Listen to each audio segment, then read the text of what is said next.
guys, welcome back to my channel. I'm back with another plant video. I cut my hair. I started school. Lots of stuff is changing.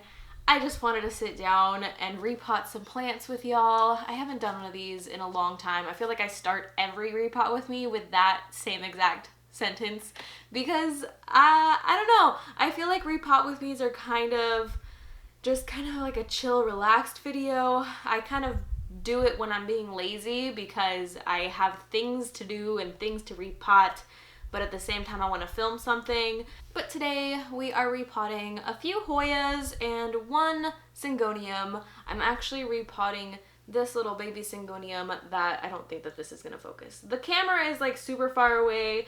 I haven't filmed with the camera this far away the entire time that I've had this camera. So I'm just like crossing my fingers that I'm in focus because I'm blind and I cannot see the viewfinder. Like the viewfinder, I can see it, but I can't tell whether or not it's in focus. So yeah, we are repotting this Syngonium rayi. We are actually going to be repotting into Pon. So I have not talked about Pon on my channel, but if you follow me on Instagram, you will know that I've been sort of testing out Pon. Pon is basically just a mixture of pumice, lava rock, and zeolite. Zeolite is like something that you can find probably at like your local pet store. It's supposed to, you know, clear toxins, something fancy. But it's something that your plants can actually live in. It's I'm pretty sure that it's like semi-hydroponics because that's basically what it is. It's just like a soilless medium. It's very similar to leca, except I want to say it's a little bit more beginner friendly. I'm not sure why I never really thought to dabble with it, but recently one of you guys actually suggested it to me, and I had been sort of seeing it around. Like, I know that my friend Katie from Katie's Jungle on Instagram, she tried the Lechuza Pon, like the actual like branded Lechuza Pon, and she used it I think on like her string of hearts or something like a year ago, and it didn't work out that great. So I think after that I was like, yeah, no, I don't think I really want to try it anymore. But when I started seeing a lot of people recommending it for Hoya, I was like, let me get a little bit of that, you know? But I saw that it was like ridiculously expensive for like a bag, and then it was like sold out everywhere, so I didn't know what to do. I mentioned it to somebody whenever I was having a conversation. I wish I remembered what your username was. I'm so sorry for watching this, but you know who you are. We were talking about Pon, and they told me that I could make it myself. So I did, and that's what we're gonna be talking about today. We're gonna be answering some Hoya questions, some frequently asked Hoya questions that I get, and just sort of potting and talking because I don't feel like doing anything else today. I have a medication like math exam tomorrow, and I'm not looking forward to that. I hate those. We take them every semester and it's not fun. But yes, this is Pon, and we're gonna be potting some Hoyas up into it today. So let's just go ahead and start potting. So Taylor Firestone asks, why in tarnation ain't they blooming? So I got a lot of questions on why your Hoyas aren't blooming. One of the reasons why some Hoyas might not be blooming is just because it might not be sort of that time of the season. I don't know if you guys follow too many people who have Hoya on Instagram, but a lot of the times the same sort of plant flowers at the same time for like multiple different people. I know whenever my Matilde started flowering, I saw a lot of my friends' Matildes also flowering. So it was just sort of like a time during the season, I guess, that they're a little bit more susceptible to flowering. I know that like linearises and numerorioides, I think even retusas also flower like in the fall. Like they don't flower during the summer. So maybe you should like sort of look into, or maybe I should make a list or find a list or something for you guys to look at to see like what time of season, what time of the year that Hoyas will typically flower. So that might be a reason. That's one reason I think people don't really talk about too much. And then the other reason that your Hoyas might not be flowering are probably because of light. I've said it before and I'm gonna say it again. I don't personally love to sun bleach my Hoyas because I personally really love my Hoya's foliage. I don't really love to sun stress them, but I definitely 100% have noticed that when you sun stress your Hoyas, you get more blooms. So it really just is what you're looking for. You can still flower a Hoya if it is not sun stressed. You can definitely still do that. I've done it before. My Mirabelle is flowered and it's in like a relatively low light. It's not even under a grow light and it's flowered. And it's about to flower for me again. So, you know, it doesn't have to be sun stressed. And I honestly would not recommend sun stressing your Hoya specifically to get them to bloom unless that's a goal of yours. A lot of the times when I see that a Hoya is tendriling, here's a little secret that I feel like not very many people talk about. I add fertilizer very diluted, and I add fertilizer that's high in, I think it's potassium, phosphorus. Oh my god, I already forgot what it is. I've been using Fox Farm Big Bloom fertilizer whenever I see that a Hoya is tendriling like that, because typically when Hoyas start tendriling out like crazy, like I'm talking like crazy, like not just your typical like one tendril and then it starts putting out leaves. It's putting the energy into putting out leaves if you're seeing some leaf growth.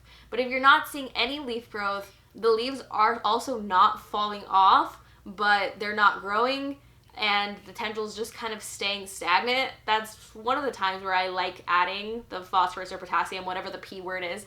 And it seems to work out pretty well. But again, whenever I feed my Hoyas, I dilute very much. So like, I follow what's on the container and then I add like more water.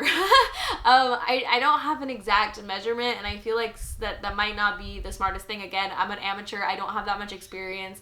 This is, I think, my first year having Hoya, but I have had, I want to say 11 of them flower for me now. My caudata has like 100 peduncles, and that's sort of what I started doing. As soon as I start seeing any peduncle growth, anything like that, I start adding a fertilizer or something that will sort of make the energy for it to actually bloom. That's just sort of how I think the science of fertilizer works. Like, one of them is specifically for blooming, another one is specifically for foliage. I'm just talking and not actually repotting. So that's personally what I have been doing. I've been adding a little bit more fertilizer. Jackie's Jungle in the Desert, I talk about her in my videos all the time. I love her plants. Her plants are awesome. She's awesome. I actually asked her about this because I had noticed that people on YouTube often say that Hoyas aren't big feeders, and I have to agree with that. I don't think that they are big feeders. They're really not. They can chill without being fed, or they can be fed. It's like it's sort of like they don't really care, I guess. But I've talked to her after I heard. I think the podcast is In Defense of Plants, and they had Doug Chamberlain on like as a guest, and he talked about how he actually watered every single water, except I think in the winter, with diluted fertilizer. And that seemed like very strange to me because everybody on YouTube talks about how they're not heavy feeders. I feel like that's sort of what you hear, like you don't really have to worry about fertilizing them too much. We've also talked about like how some people really like misting their Hoyas. That's sort of been a little bit controversial in the Hoya community, and I have definitely stopped spraying so much of my Hoyas with the foliage spray. The reason why they don't like spraying the Hoyas too much with their foliage spray anymore is because of the risk of like fungal or bacterial things, especially now in the summer when it's super hot outside, the sun is ablazing. Misting your Hoya sort of adds up to like a not very good environment for your foliage, and that's why people don't really recommend doing it anymore. At least I probably do it like once a month, maybe twice a month. I don't do it often. I really do not do it often. And if you watch my previous video, I talked about how I'm no longer using the Miracle Grow spray specifically. I'm actually sort of just using my semi-hydro nutrients to spray my plants with in a very diluted form. And it seems to work pretty much the same as using a foliage spray. I think as long as it's liquid, that's what gives the thumbs up for using it. But yeah, I want to say fertilizer is the one thing that people sort of keep on the DL about doing to your Hoyas, because I mean, you hear it all the time. I remember watching tons of videos and people saying that, but I guess they seem to really respond to it when you're wanting them to bloom. But I do not recommend starting off with like a chemical fertilizer or doing anything crazy like that. You can burn your plants when you fertilize, like you definitely can. And if you are seeing your plant staying stagnant, not providing any tendrils, not providing any growth, like not really doing anything, you do not want to fertilize that plant. You don't want to fertilize that plant, because if you fertilize that plant, all it's going to do is probably just sit there and burn your roots. So you really, I cannot stress that enough. Don't fertilize a plant that you don't think would actually use the nutrients. Like if you have them in a lower light environment, you don't have them outside, they're not producing any new growth, like they don't need those extra nutrients. The food that they have is from their sun. It's from their light. It's not from what they get in the soil, really. The soil is important for various reasons, but I don't like the fact that fertilizers are often called like plant food and stuff, because technically that's not really like a plant's food is sun.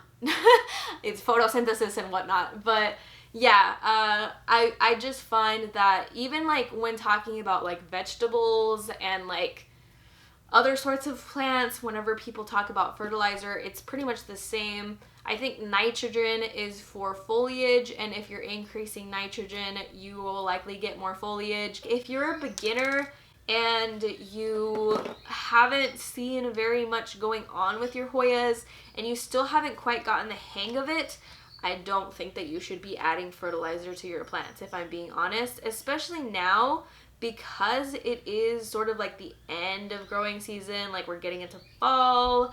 A lot of people in other parts of the country are like starting to get cooler weather now.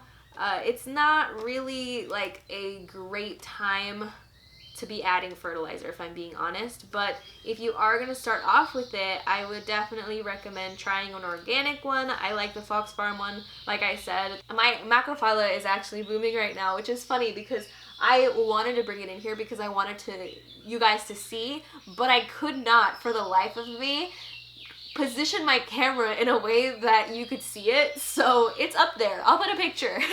But yeah, I really love Hoya blooms, and I think everybody should experience them. So I'm trying to make like a comprehensive guide to blooming, but that's pretty much the only difference I think that I've noticed in what I'm doing to bloom my plants, to like get my plants to flower. But I don't think that I can really stress enough that Hoyas can live in one part of the world and act completely different to the Hoyas that live in another part of the world. Some live in the shade, some live where there's full sun, some live in the rocks like the Lithophytica, some are just very different in comparison to others. A lot of the care is really just titrating how you treat the plant and what it likes.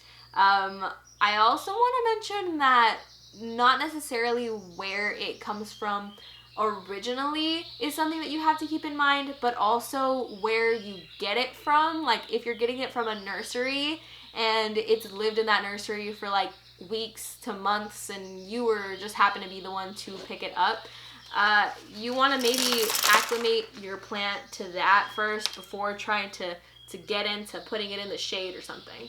So I don't know, I feel like that's kind of what it is a lot for all sorts of plant care. You just kind of have to wing it. I know that we have these YouTube videos and we're all trying to help here, but I don't think any of us are really experts. All of us are just kind of trying to share our experiences. All of us are just trying to share our experiences with y'all, trying to see what works for us. But again, what works for me might not work for you. what works for other people might not work for me, and that's just sort of how it is, I think, with everything. Play with your plants, enjoy your plants, love your plants. You don't have to know every tiny little detail about a plant to love and care for it, as long as you are actually trying and sort of seeing what they like and seeing what they don't like and adjusting your care for those circumstances. I know a lot of what I said was confusing because it's funny, because I'm like, yeah, you need fertilizer, but you don't need that much fertilizer, but you might not need fertilizer. I understand, it's really confusing. Like I said, I'm gonna try to get a video out. Leave your questions down below of what exactly you want me to answer, because I think that might be a little bit easier for me to work off of.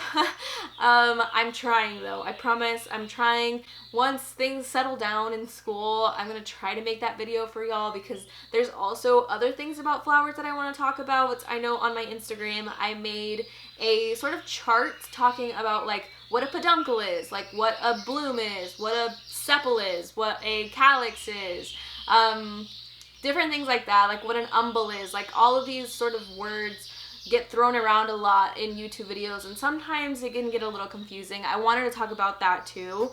But yeah, just let me know in the comments down below what you guys want me to talk about, and I'll talk about it. I promise. I'll try. I'm trying my best. I'm trying my best. I promise you. I also got a lot of questions as to why peduncles blast. So once again, I'll be talking about this a little bit further in another video, but a lot of the times peduncles blasting, which if you didn't know already, is whenever the peduncle starts off. So this is the peduncle, right? And this is the little bunch of buds that's at the end of the peduncle. So this peduncle starts off and the buds start growing, and then all of a sudden the buds just dry up and fall off. Whenever that happens, it is typically from watering. Your watering schedule really does have to change. You have to check on them very often. So you really just have to pay a little bit closer attention to your leaves, to your foliage. Make sure that you're giving it the water that it needs. I know it can be a little bit scary and you might not really want to water it more because you're scared of root rot or something, but typically the plant will use up the water. Typically the plant will use up the water that you give it during the time that it's blooming. Now the other type of blasting that people talk about is something that you might have experienced if you have a Bella. So the peduncle starts coming out, and then from the top here where the stem is, the whole thing turns yellow and falls. So that, if I'm being 100% honest, it probably means that you might have like moved it or changed its environment, or again, the watering schedule just isn't right for the plant. That is probably my only advice for blasting peduncles. Oh, new leaves yellowing and new leaves falling off. Again, this is a watering issue. I am so sorry. Everything always comes down to being a watering issue. This is why I personally like Leca and semi-hydro. The watering sort of game part of taking care of plants is sort of taken out of the equation, because when you water Leca, you're pretty much watering the reservoir. When it's dry, you're watering it when you see that the pebbles look dry. You're not really basing it off of how your plant is feeling the way that you do whenever you have your plant in soil. I feel like I don't really get yellowing leaves or anything like that, and if I do get yellowing leaves, the yellow typically means overwatering. The falling off usually means underwatering. That's kind of like the easiest way to tell you that that's what's going on.